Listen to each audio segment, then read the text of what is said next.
nice thing about working with Broward Libraries is the training opportunities. Had lots of opportunities for growth, for professional development.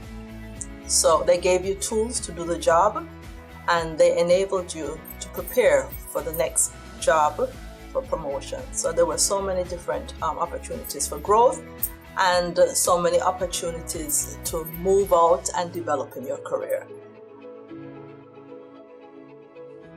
The ability to move around, to do different jobs, because I get bored very easily.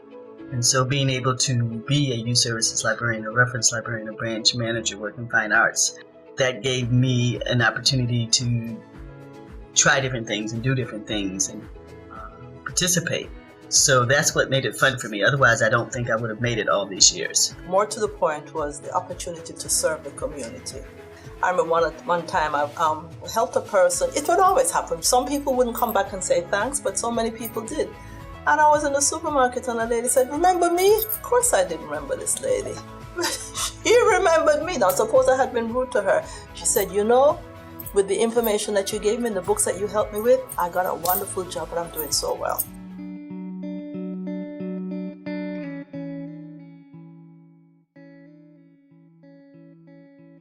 To have a good bedside manner.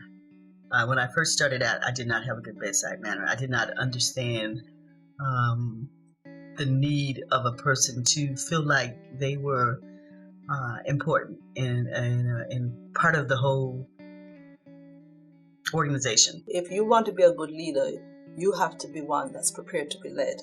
I came to work and I just expected to get a job done. I didn't expect to know the person, to find any personal relationships with them.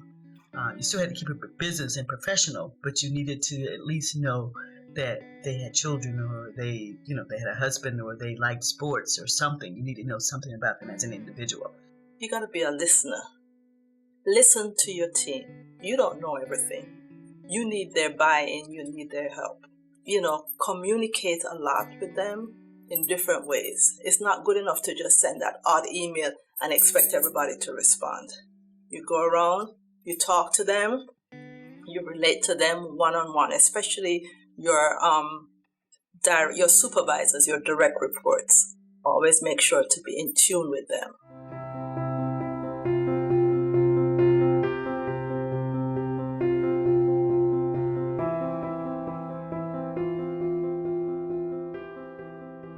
To take chances, to take opportunities, to do things that you may or may not want to do.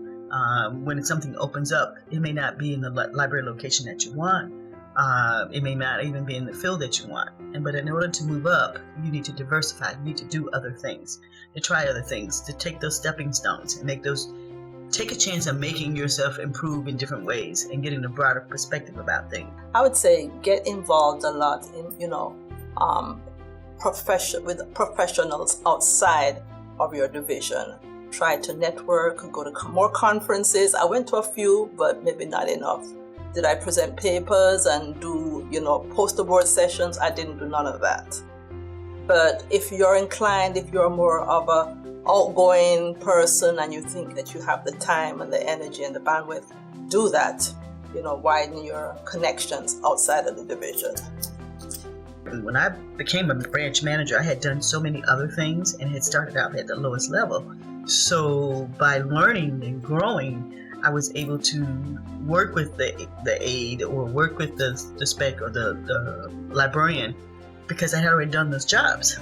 So I could, empathize with them, and know what they were doing and what they were going through, so I could help them. And I think that made me a better leader.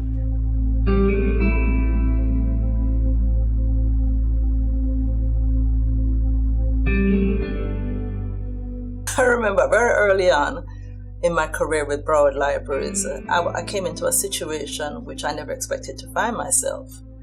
And what I learned from that situation is that you never say you can't do something. Try to rise to the challenge, because you might surprise yourself.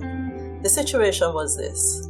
I was at Main Library and I had just taken a promotion to a librarian in the arts department, the visual arts section. The supervisor was a subject expert in the fine arts, painting, music, that kind of thing. And they decided they didn't want these floors separated by subjects.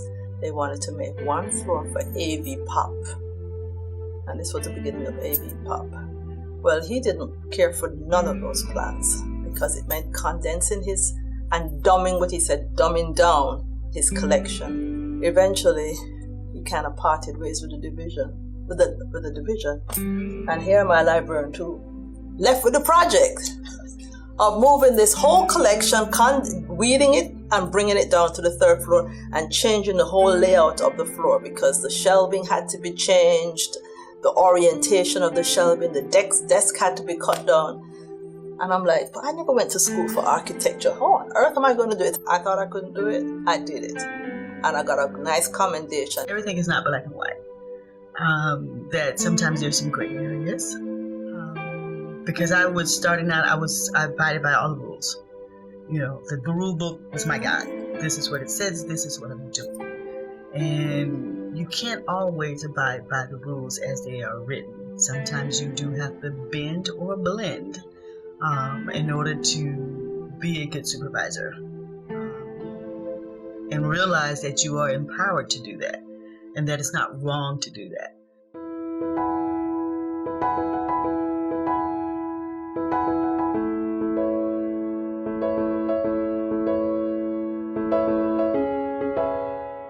I did have one and I still have that one person. I won't mention her by name because I don't want to embarrass her, but maybe you guys can figure who she is.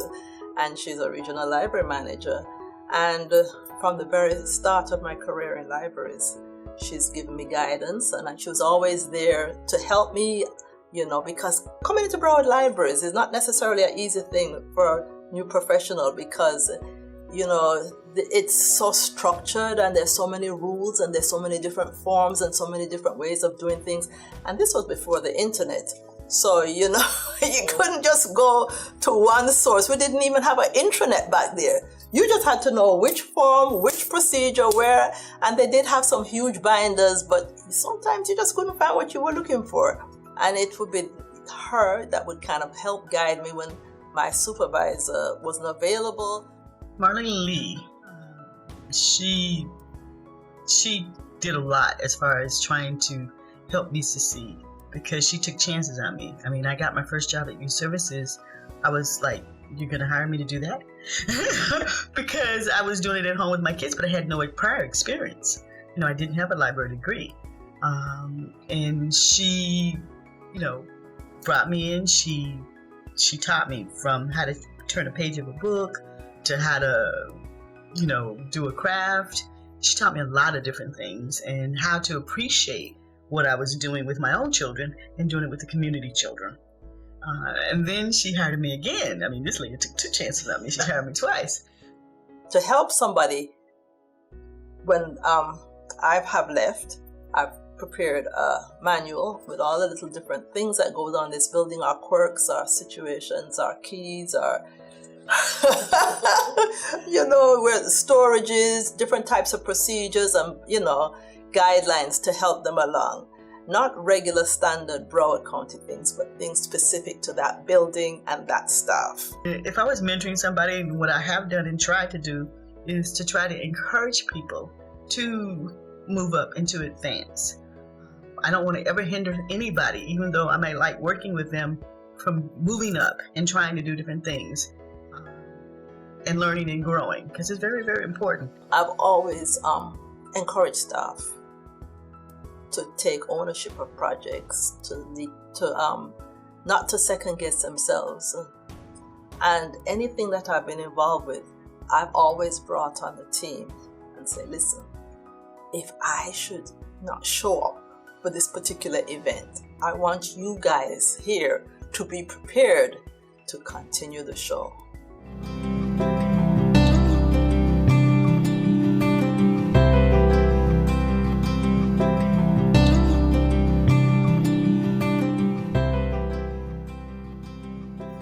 Long.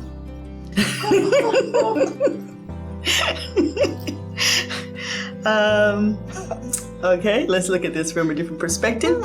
I would say that's a tough question because it's been so long. It's been a long journey. But if I had to describe it in one word, I would say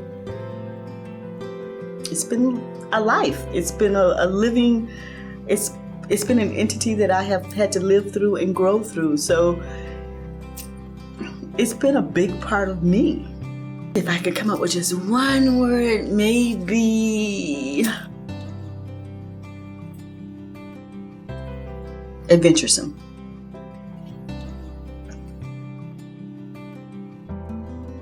Opportunity